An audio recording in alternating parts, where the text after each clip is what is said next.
Franklin's Big Dreams.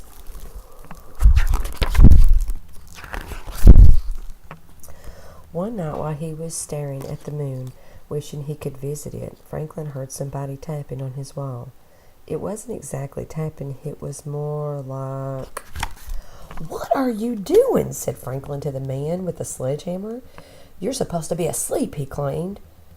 "Maybe I would be asleep if you weren't busting through my wall." He scratched his head. "Are you going to sleep any time soon?" "I don't think so," Franklin said. "Well, I haven't got all night," said the man. "Coming through." "Through my bedroom?" "Yep. Watch your elbows." Franklin heard a lonesome whistle. A light glowed in the distance. A colossal silver train thundered through his bedroom. As the windows flickered past, Franklin recognized the checkout lady from the grocery store, the mailman, his dentist, and in the last window of the final car, he saw the back of a little boy's head. Something about it seemed familiar. Franklin wished he could have ridden that train. After the train's lights faded, Franklin heard more noise. It was the man with the sledgehammer again. "We have to take down the railroad," he announced. "Why?" Franklin said. The man checked his plans. He said everyone got where they needed to go. After the railroad was gone, Franklin felt lonely. He went to sleep and dreamed he was rushing through the moonlight while forests and houses streamed past him. Things were quiet for about a week, but then the following Tuesday, Franklin heard a scratching on the roof. Only it wasn't quite scratching. It was more like, "What are you doing?" he asked the man with the buzzsaw. "Awake again?" said the man. "Will you just buzz through my roof?" The man looked miffed. He rubbed his nose. He checked his watch and he looked at his plans. "I guess you're not going to sleep any time soon." "Nope," Franklin said. "Well, I haven't got all night. I'm coming through again." "Just keep your head down." Franklin heard a roaring noise. A light glowed in the distance.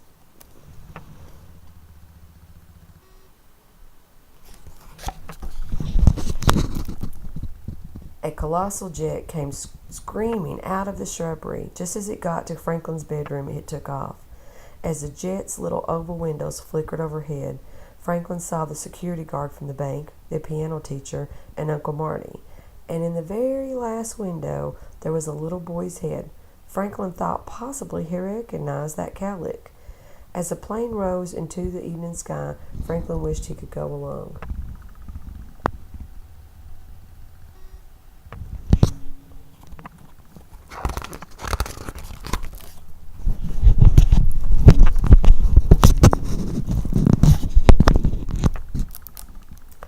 After the roar died down, Franklin heard another noise. It was the man with the buzzsaw. "We have to rip up the runway."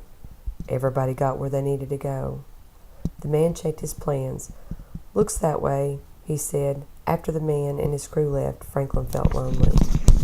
He went to sleep and dreamed that he flew so high that he found 12 new stars.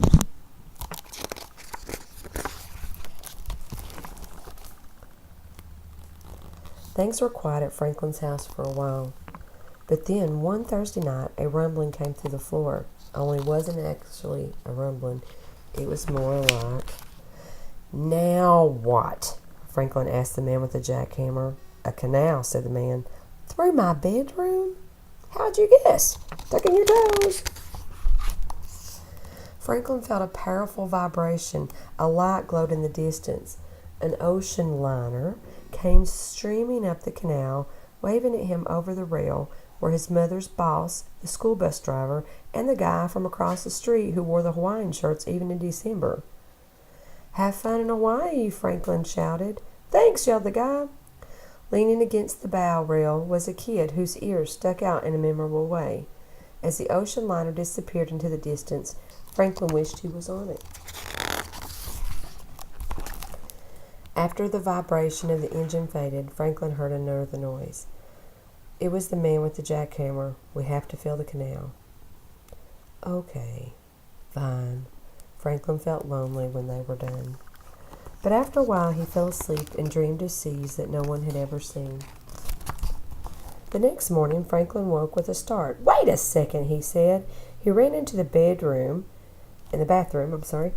and checked out the back of his head in the mirror. Uh-huh.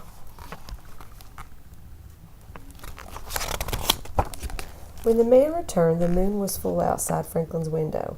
I figured out what's going on, said Franklin. Nobody knows how this works, said the man. Well, I do.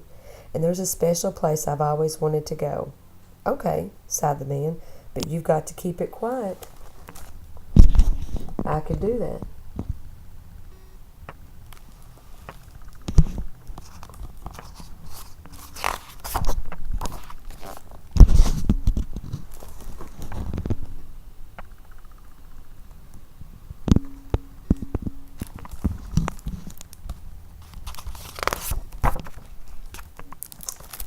The end. Love you, baby. Good night.